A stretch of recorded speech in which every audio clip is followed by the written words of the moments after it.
Willow Creek Springs presents Healthy Living with your host, Joe Grumbine.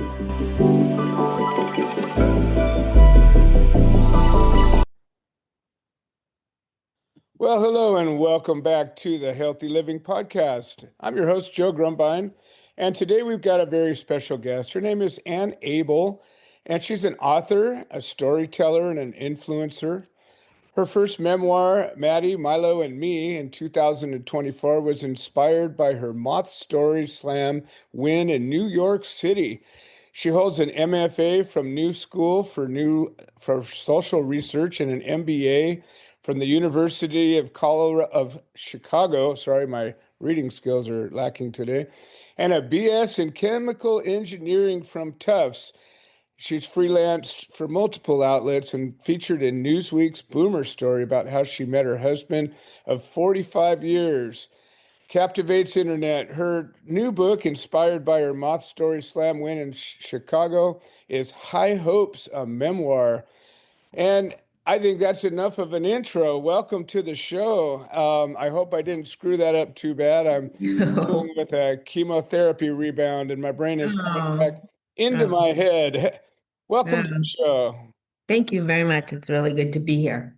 Wonderful, wonderful. Well, you have a compelling story, and I always like to find out from our guests kind of how you came to here. And by that, I mean, I know that your story talks about a Bruce Springsteen concert and all that. I don't know if your story goes back before that, but why don't you kind of share how did you get to this place? All right. Well, I think next time I do a bio, I'm going to say I'm a late in life author, storyteller, and There you influencer go. because my I suffer with severe depression, severe Okay. recurrent depression.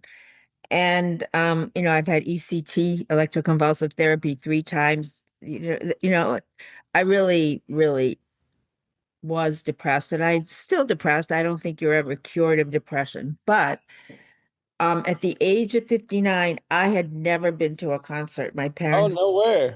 yep, I know. It's so weird when I first started telling the story, people go, how could you not be to go to a concert? And I was like, what do you mean? How could I never have gone to it? I mean, it never occurred to me, but at the age, as a matter of fact, in 1964, when 73 million people tuned into the Ed Sullivan Show to watch the Beatles, Right. 12-year-old me wasn't one of them. My mother saw me turn on the television and she said, it's a waste of time. Go to your room and do something constructive. And I Wow. just want to say before I get started on the story that my story shows that it is never too late to start to feel better, start to move forward. I mean, that's something that I've learned now.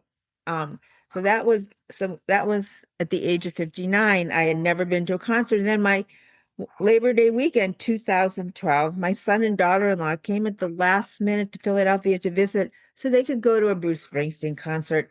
I knew nothing about the man and I had no interest in seeing him. But a few hours before the show, I pushed myself up off the couch to go because I wanted to spend time with my kids. Now, All that right. summer, I had undergone my third regimen of ECT, Wow. and the treatment had to be stopped halfway through because I was losing my memory. And as a result of the memory loss, I didn't remember the July wedding of my Oh, son and no. daughter, the ceremony, the guests, anything. So that's what I wanted to be with them. And but now we were together at the stadium and we got to our seats. They started telling me wedding stories and showing me pictures on their phones. And in one picture, Lindsay and Robert, they're flanked on one side by her parents and the other side by my husband, Andy, and me. They're beaming. Her parents are smiling. My husband's smiling. I'm just staring into the camera, Wow. trance-like, vacant. I'm not smiling or front. I'm not there. And looking at that photograph, I just felt a jab in my heart. I felt like a tourist in my own life. And then all of a sudden, the crowd at the state, 40,000 people just mysteriously rose in unison, and I rose too. And again, I knew nothing. And up on the giant screen was the face of a man with the biggest, kindest smile I had ever seen. And my heart just opened for him and the 40,000 people around me. And I was his energy filled the stadium and his energy filled me. And I was swaying and clapping and smiling. And this man who at 62 and 3 years older than me did not stop. And if he could keep doing it, so could I. And for Nice. 3+ hours, Bruce Springsteen's energy, enthusiasm, and humanity lifted me. For 3+ hours, he made me feel like I had a chance. He made me Wow. feel alive. I had never, when the concert was over, I just looked down at the dark stage, just shaking my head in disbelief that it was possible to feel so good, so happy, so energetic, and it was the opposite of anything I had Wow. ever felt before. Then a year later, after having one desk too many thrown at me at the community college where I had taught for 5 years, I just walked out the door and thought, that's it, I'm never coming back. But as soon as I was in my car heading home, I was panicking. I was terrified that without the structure and focus of the classroom, I'd slide back into the abyss. And I wasn't doing ECT again. The last time had been a disaster, and I knew I had to think outside the box and grab onto a lifeline fast. And I somehow had seen that Bruce Springsteen was going to be touring in Australia in 4 months. And I remembered how hopeful and alive I felt. I'd gone to a few more of his concerts the previous year, how hopeful Okay. and alive. And as I remember exactly where I was, merging onto the expressway, I thought, I know I'll go to Australia in February and follow the High Hopes Bruce Springsteen tour. Now, I have to tell you, I hate to travel.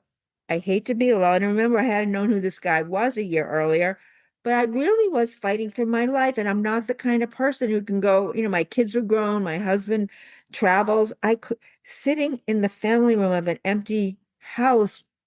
I'm not the kind of person I need to be moving. I Got it. knew I needed. So I went home and booked the trip. Within a week, the trip was booked and paid for. 8 concerts, 5 cities, over 26. Wow. And I was terrified. I was terrified. If I could have just disappeared from the world in a wisp of smoke and not left anyone sad behind me, I would have preferred that. But that wasn't a choice. Right. And I went, I mean, I was really, really terrified. And I did not go on this trip to change, but I came home a different person. And that was just the beginning. For the first time in my life, when I came back, the first time I had a positive ball of energy and a story about me that I was proud of. A story I wanted to tell. And I suffer with severe, severe writer's block, but we ended up moving to Chicago for what was supposed to be 4 months. But I liked it there so much. I stayed there for 2.5 years, and my husband, after 6 months, commuted from Philadelphia to Chicago. I Whoa. found a storytelling community. I had never heard of storytelling, and I had never, but I started to, I knew I had this one story, and I just wanted to learn how to tell it. And then one thing led to another, and I now have 2 books. I mean, the transformation that began with that trip continues 12 years later. A year ago, when the first memoir, Maddie, Milo, and Me, came out, the publisher said I should go on social media to promote it. And this seemed daunting. Someone had put me on Facebook 15 years ago. I didn't know what to do. But now we're living in New York. Another dog walker came in. I said, do you know anyone who does social media? And she gave me the name of this 19-year-old computer science major at CUNY here who did social media for her. And I now call him Maestro or Steven Spielberg. We've had 26 viral videos. I have over 720,000 followers. And these are people and my parents, until the days each of them died, told me not to talk to them because I had nothing interesting to say. But then I Wow. started doing the social media and people started writing. Your voice is soothing, your voice is calming, you're inspiring. It was surreal, like I didn't understand it. But I've been doing it now, and so this is all just, certainly in the last 12 years and a lot of in the last 3 years. So I say it's never too late to start to feel better. I mean, I still wake up in the morning with a thud, but you just keep persevering, and I say you have to be open. Like if I'd gone to that first concert, I didn't care about Bruce Springsteen and his music. I All just right. wanted to be with my kids. And if when the concert started and everyone was into the music, if I had just crossed my arms and said, okay, I can't stand this, but if you're open as you go through and I didn't want to go on this trip, but at home people rolled their eyes that I was chasing this rock star across the world, this aging rock star. But in Australia, many people called me courageous, and young people told me they couldn't get their mothers off the couch to do things they had done before they retired. And each time someone said something positive to me, as disbelieving as I was, I would step outside myself and try to see the me they were seeing. And I'm not saying every song and every concert was about depression, but Bruce Springsteen did have songs that resonated with me and that I found validating. And of course, he's fun. I had never done the three-letter F word until I went to fun, until I went to one of his concerts. But so there were things that, got me, kind of woke me up a little bit on this trip, even though that wasn't why I went. And it's been baby steps. I don't, and I don't know what the next thing is for me, but it's just been baby steps and being open. I never say no when someone asks me to do something, even if I'm doing a TEDx talk next week. When they Nice. asked me to do this in September, I was like, I have no idea how to do this, but I don't say no. I don't say no. And then it's sort of like you jump and figure out how to land kind of thing. It's so funny. Just a couple of days ago, I saw an old Jim Carrey movie called The Yes Man, and it was about what you were just talking about. He went to some, motivational speaker, and it was all about just say yes to everything. And I how have to watch it that. I was love him. it was transformative, for his character. But it sounds like you lived this, and I'm kind of the same way. My wife is always saying no to everything, and I'm always the one that says, "Sure, let's do it." Right. You My know, husband's like that too. And I'm like, what's the worst that will I right, used right, to say, right. You're never gonna know unless you try. And right. I think that when you say yes, you open the door for something positive to happen. And if you fail, so what? You Exactly. pick up yourself up and do it again. You say, I gave it my Yes. best. And if that's not good enough, well, go find somebody else. I And don't, that's one of my sayings is that really one of the strongest things you can do is just try your best. Because if you try yes, your best and you don't succeed, well, you have the self-respect that you tried. And right. no one can do more than try their best. That's right. No, 100%. And I think that when you try your best, you put yourself in a position to get even better. Like, if a bodybuilder only lifts the same amount of weight every day, they'll never get stronger, but they always try to beat their best. The runner always tries to get a little faster. The whatever, you always try to do a little better than you did before. And it's that pushing, the human spirit has the ability to transcend where we've been. And I think that it all comes from that place of saying, all right, I'm going all out. I'm going to give it all I got. And then when I think I've given it all I got, I'm going to give it a little more. And if it doesn't work out, so what? Right. As someone who suffers with depression, and I think people who suffer with that, one of the hard things is motivating yourself because you feel stuck and Right. you don't have energy and you feel hopeless. It's Hmm. just, so it can be. So I also say about that, just take, the most powerful thing any of us can do is to take that first step toward a connection to someone Absolutely. or something. Just one step, just take one step towards something. And So with depression, I've been fortunate in my life. I've never suffered depression except for brief moments of, tremendous failure, and you get just a moment of being down. But I know plenty of people who do suffer depression, and I understand the reality of it, even though I've not experienced it. And I know that like you can feel stuck in a where you just like you were saying, you just don't want to move. You don't want to just want to lay there and just disappear. And when you get on a trip, I've traveled around the States quite a bit and the world a little bit. But when you travel, you find yourself in the midst of all these people you don't know.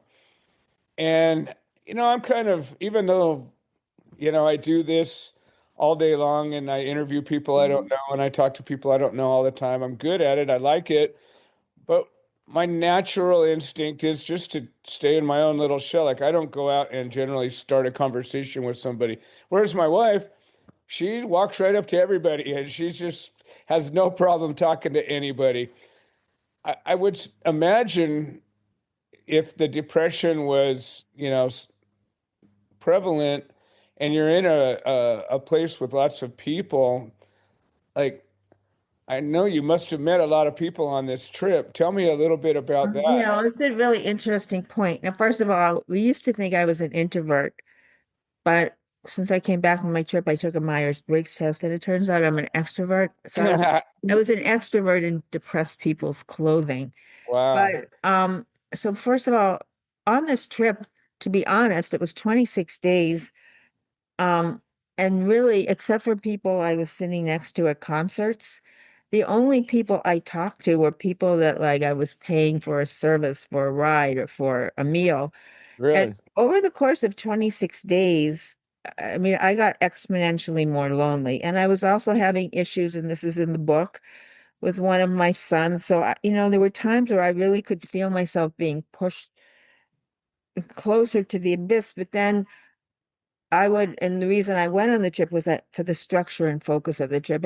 And now one thing I've always loved to do, even when I was at home, my kids had left home in the afternoon, I feel really like just really. Believe it or not, I'd get in my car and drive to the Whole Foods parking lot, and I would just watch people. It would be fascinating to see them, what cars did they get out of, and how they walked into the store and how they walked out. And you can sometimes see their groceries. And, I just found that I love being a fly on the wall. And when I Okay. got to Australia, it turned out I stayed in the same hotels as Bruce Springsteen and a lot of the band, E Oh, Street wow. Band. So I had never been a fly on an A-list wall. And I'm also invisible, I found out. So I would literally, like in one hotel, it was just this tiny lobby, and two of the bandmates and the manager were sitting on this bench. I just went and sat next to them. Our shoulders were touching. They don't even notice me. And I would Wow. listen to the conversations, and that would give me energy. Huh. And there were times, there was one incident in the book where I had an interchange with my son, and I ended up falling asleep, which I never sleep. That's not my thing in the afternoon. And I decided I wasn't going to go to the concert that night. I just wasn't in the mood. And then I ended up going. I got a driver, and I said, okay, you can drive me there, but I'm probably going to leave early. He said, oh, I've never heard anyone leaving a Bruce Springsteen concert early. And as we're driving there, he was talking to me. He knew about the music industry. And by the time we got there, the 15 minutes of just talking to him had given me energy. And when I got out of the car, I said, you know what? I think I'm going to stay.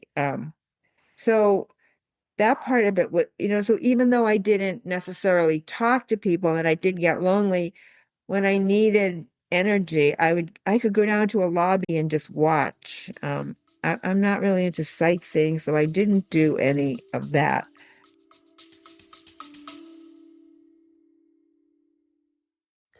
Hi, this is Joe Grumbine, and I wanted to share an update.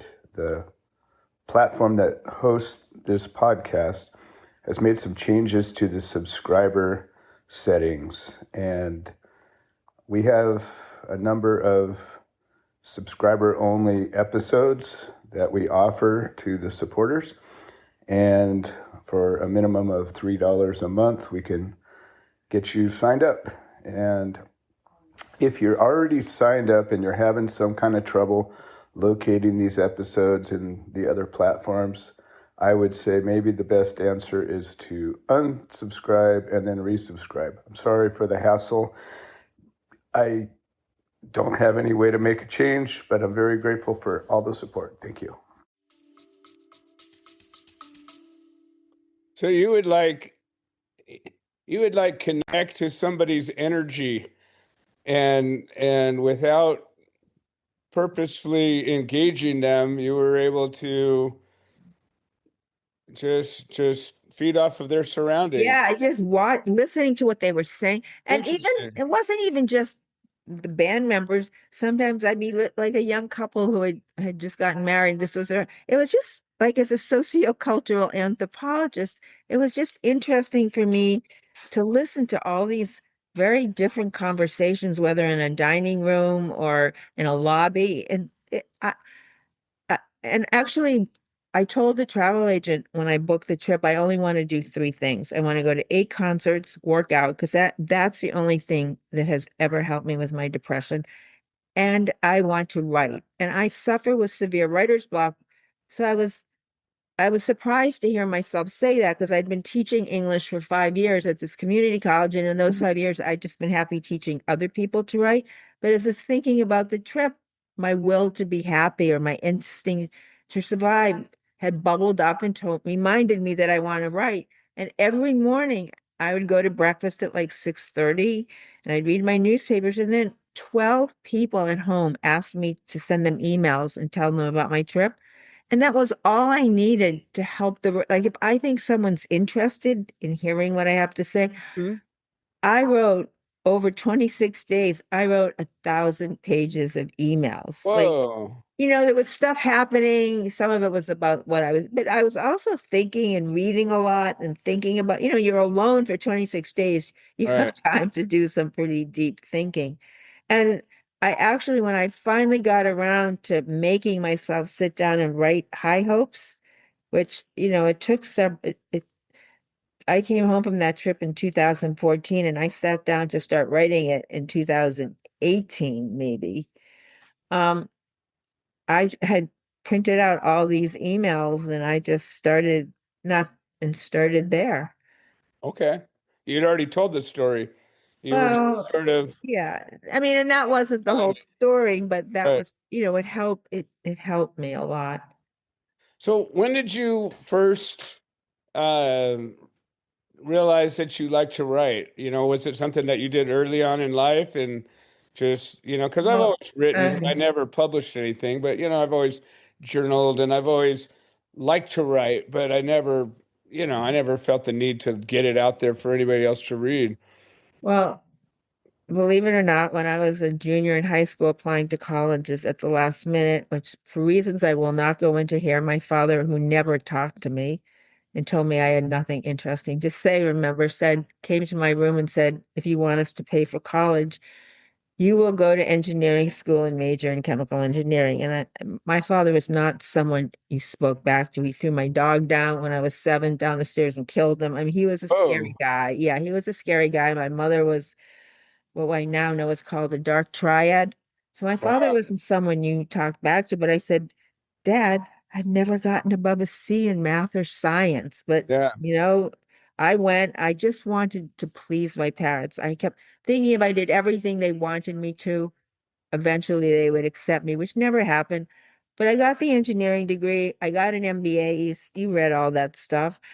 And finally, when my second son was born, I just, I just I read a book by Ann Beatty called Picturing Will, and Hmm. the protagonist was a photographer, and she would go, and I thought that's what I want to do. I can be a fly in a wall. You go to PTA meetings, you go to weddings, you're a photographer, you get to see everything. So I studied photography for 2 years, and I liked it, but I hated, believe it or not, the camera. Like I hated having the camera between me and the person. And plus, it's a lot of pressure if you don't get it in that moment. It's not like writing where you can think about it. So, and then one day toward the end of the program, I was in my 40s, this young 18-year-old who was really, really good said to me, you should spend more time in the darkroom. And I had spent my whole life doing shoulds, and I didn't like the dark room. So I just left. I went downstairs. It was in March, the middle of a spring semester at this community college. I knocked on the creative writing teacher's door and said, can I sit in on your class? And the next day I sat down in her class and it was like, oh my God, I felt like I was home. Wow. And so I got an MFA And I could write anything anyone asked me to write. Like if an editor said, write about that tree in your backyard, Hmm? I want 5,000 words, he could have it the next day. But if I looked out the window and thought, oh, I love that tree, I want to write about it, after 1 minute, I'd say, so what, who cares? And I couldn't do it. So I could write for other people, but I couldn't write for me. And that was why it was like so remarkable that I finally was able to do this High Hopes. And then what happened was I was in the middle of writing High Hopes. It was during the lockdown, and an editor had it, and she was sitting on it forever. And a friend kept saying, write about Milo, who was this really I ended up falling in love with him, but he was a rescue dog, a really aggressive rescue dog I got by accident but couldn't return. And I said, I can't write. And then I found 50 pages I had written about him right 15 years earlier when he died. And I quickly had a beginning, middle, and end. And I thought, I'll try to get this one out into the world, and then I'll go back and work on High Hopes. And that's what happened. So that's how I Wow. got two. Now, storytelling as a performance art is, I would think, much more difficult than writing, because writing you can go over and over again and edit, and nobody's watching. You might have a deadline, but you have the ability to hit the rewind button if you want to. Whereas if you're sitting in front of an audience and you're telling a story, like, you got one shot, it's live, and you're a performance artist at that point. It seems like that would be the most difficult element of from being depressed to sharing your life in a vulnerable way. How did you make that leap? Well, that was actually the bridge that got me over the writer's block. We got to Chicago, and I knew I had this story to tell about like I finally had a story about me that I was proud of. It was the first time in my life, the story about the trip.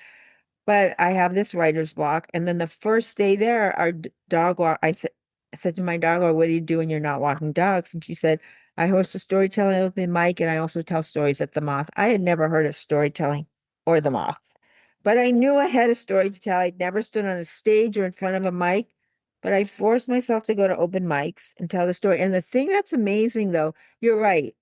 You're right there in front of people. But the good thing is, unlike writing, if you tell an okay story, or people come up and they say nice thing, positive things to you, which you don't get when you're sitting by yourself Right. writing a story. So that was like amazing to me. That was amazing that people would say, and soon people were asking me to be in their story, their shows. And then Wow. I went to the Moth, and then a friend took me to the Moth, which I'd never been to. When we got there, he said, you have to put your name in. And I was terrified, but I did it. And then I got called that night as the last storyteller. And I was, I tripped on you can go to my website, the story's there. I told the 5-minute story about Australia, and I tripped up the stairs going there. The lights are so bright, I couldn't see the audience. But Wow. as I started speaking, I could hear people laughing and gasping and connecting. And then I won. And like, that gave me, again, my parents had told me I had nothing interesting to say at the dinner table. My father used to say, you can listen, but don't speak. But now people were saying, the audiences were telling me something different. And when I went on social media last year, that was people, I'm telling you, at first it was just unbelievable. And I didn't understand. I couldn't understand it when they'd say your voice is I would just be sitting there telling a story, and they'd write, your voice is soothing, calming, you're inspiring. I finally, one woman, I said, what do you mean? And she wrote to me and she said, I'm in my 80s. I'm in late stage lupus. I have late stage lupus, but listening to you inspires me to get up in the morning, you know? Nice.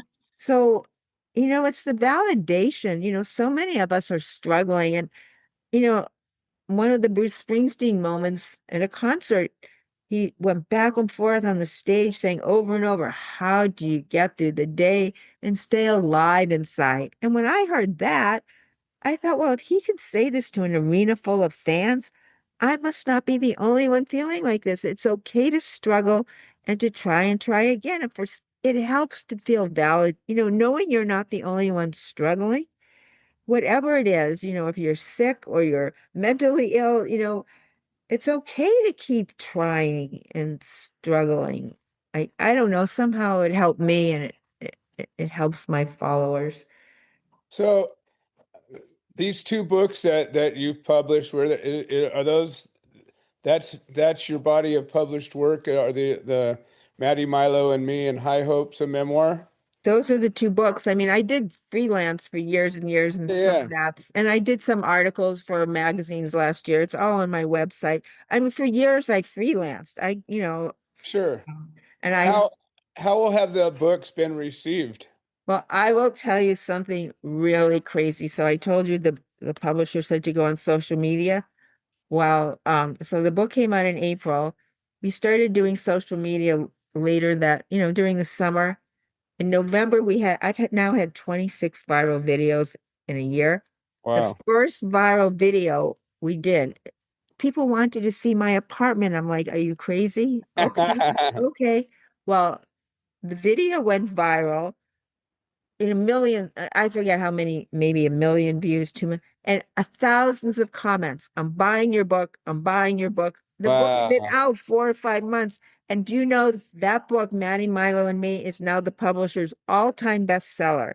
And every Wow. time I would have a viral video, the book sales, you could see it on Amazon 2 days later. If you looked at the ranking, so social, there's a lot of bad things about social media, but it's it's really helped me with the book, with my book. It gets people to know about it. Absolutely. Well, it sounds like this is a very recent story of transformation. I mean, in your life, this is really, it's only been a little while that all of this has happened. And where do you see yourself going from here? I mean, you've just gotten started on this incredible journey of being able to let your voice reach many, many people, and you've been held in a inspiring role. You're doing a TEDx talk. Where do you go from here? Well, it's a little scary, actually, to be honest, because, I've had these two books and, it's very structured and, and to be honest, I mean, it's really, and I will use the word terrifying because I'm not good, because I would love to write a third memoir. I've written parts of it. When I work out every day, but I'm 72. There are days when I have Achilles problem. I can't work out, various spine surgeries. And then I force myself to sit down and write. So I would love to write a third memoir called She Tried and She Tried and She Tried, because that's what I Nice. do. But again, I have to fight this really horrible writer's block, but that's what I'm trying to gear up for right now. And to Well, it keep with the sounds social media. I mean, I hate to travel, but my husband had to give a paper um in Paris last June. He was supposed to give it in last September, but he had surgery, so he went in June. I would never have gone, but we started doing posts around New York City and people love them. So someone said, Anne, you should go to Paris, maybe. And I went to Paris, and now you can believe it. I'm going to Japan in May. nice. Had someone because it's viral. So I don't like to travel, but look, if I don't do it now, when am I going to do it, right? I love it. I love it. Well, it sounds like yeah, you have a message of hope and infinite possibilities. And And don't give up, and don't give up. It's never too late. That's all I can say. yeah, that's what I was going to say is like, you have this background of depression, and I'm sure, like you say, it's always sort of there, but you deal with it. What would you say, to our listeners that are dealing with depression or think they might be dealing with depression and they're feeling, lost or not feeling like doing anything? What would your message be to them? Well, just try to find one thing that interests you or gives you energy, whether it's sitting in a Starbucks and watching people, or just if you need to get out of the house, if you're an extrovert, if that would help. I mean, you can get help. Help is always good to get help, professional help, but don't give up. Just keep trying and keep asking and keep trying to figure it out. And really, I'm proof. I'm 72 and so much has happened to me in the last few years, never mind the last 12 years. And take a chance if you have to. What's the worst that's going to happen? I love it. That's a beautiful message. Well, how does somebody get a hold of you, find your information, your social media, all of that? It sounds like there's going to be people that are like, well, I want to hear what she's up to. How do they do that? I'm on Facebook, TikTok, and Instagram, and it's Ann Sima Abel. That's my name. ANNESIMAABEL is my, I guess you call it a handle. And my website, everything's on my website, is Ann Abel. So it's ANNEABEL author.com. And everything is there that you can. Beautiful. Well, Ann, I want to thank you for joining us today. And as always, well, as often is the case, conversation seems like we never get all the way through everything. And I'd like to invite you anytime you see fit to come back and continue sharing your story with us. And just want to thank you for being here with us today. Well, thank you so much. And when you want me, just let me know. I certainly will. Excellent. Well, this has been another episode of the Healthy Living Podcast. I'm your host, Joe Grumbine, and I want to thank all of our listeners for making this show possible, and we will see you next time. This has been another episode of the Healthy Living Podcast. We produce this show so that people can share their stories, people that have overcome obstacles, people that are undergoing obstacles. We're building a community of health-minded individuals. If you're interested in supporting the show, please leave a review on the platform you're listening to it on. If you're interested in becoming a guest, please send an email to itsjoegrumbine@gmail.com, or you can send a note into the notes section of the podcast. All right. Well, thank you for supporting this show, and we hope you've enjoyed it.